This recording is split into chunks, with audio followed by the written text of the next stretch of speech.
Despite its beauty, the North Carolina coastline is often referred to as the graveyard of the Atlantic.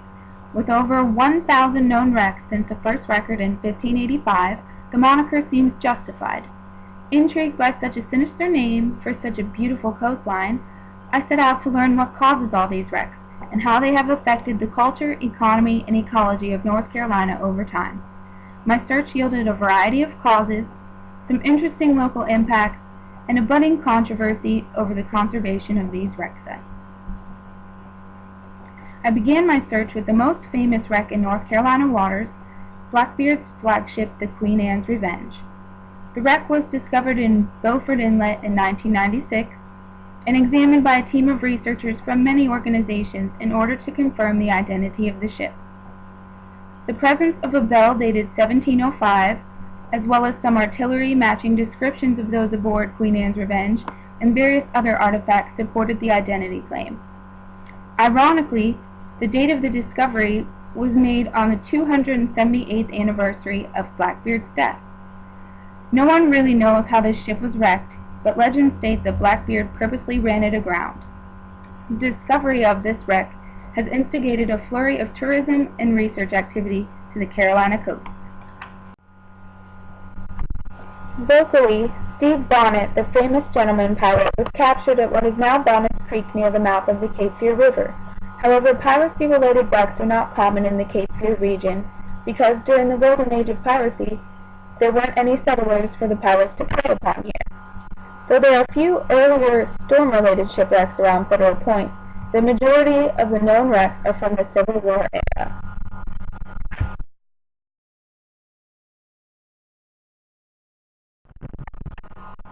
I spent several hours with anthropologists and conservationists Nathan Henry and Madeline Spencer. They told me many stories about the struggle between the Confederate blockade runners and the Union Navy blockaders during the fight for control of Fort Fisher. Some of the better-known blockade runner wrecks include the Modern Greece, the Condor, and the General Beauregard. When asked about these wrecks, Nathan explained the following. The Modern Greece purposely ran aground under the protection of the Fort Fisher guns when she was being pursued by Union blockaders. Artifacts recovered from the Modern Greece can be seen at the Fort Fisher Civil War Museum, along with a model of the Condor. The General Beauregard was sunk by crossfire between the blockaders and the Confederate shore batteries during a 17th trip through the blockade. The paddle wheel shaft and rocker arm of the General Beauregard can be seen from Carolina Beach at Lake Drive during low tide.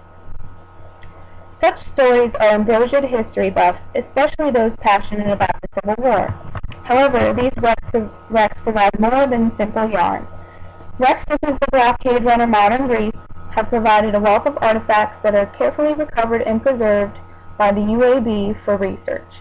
These artifacts and the features of wrecks help illustrate a picture of what life was like at the time of the wreck by providing examples of what materials were important, how the materials were packed and shipped, and sometimes even clues to the fashion of the day. One of Nathan's favorite recoveries was a time when he retrieved a piece of leather apron and a piece of wool from colonial period that had been submerged and covered in the contents of a jar of pine tar. The tar preserved the material so well that Nathan hopes to reveal the color of the wool after he completes the cleaning process. Whether tragically sunk in a storm or purposely run aground to escape blockaders, wreck ships provided salvageable goods to coastal population. This was important for local economy, and in the case of Federal Point wrecks, essential to the supply line from Wilmington to Richmond during the Civil War. These wrecks continue to boost the economy even today.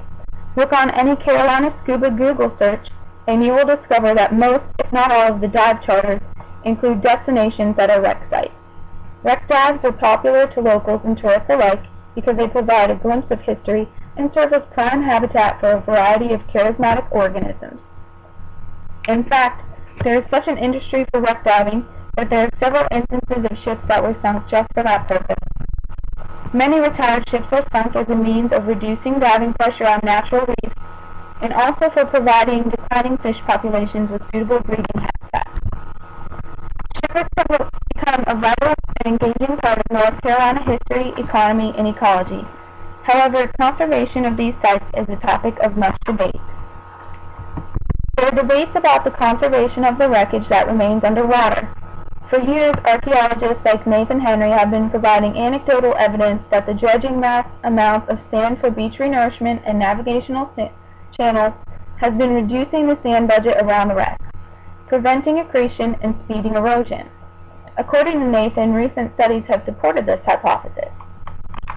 This has caused wrecks off the North Carolina coast to be more exposed in recent years than ever before. The Creedam's Revenge had been buried for over 200 years until dredging in the local inlets eventually reduced the upcurrent sandbank so much there was nothing left to accrete on the wreckage.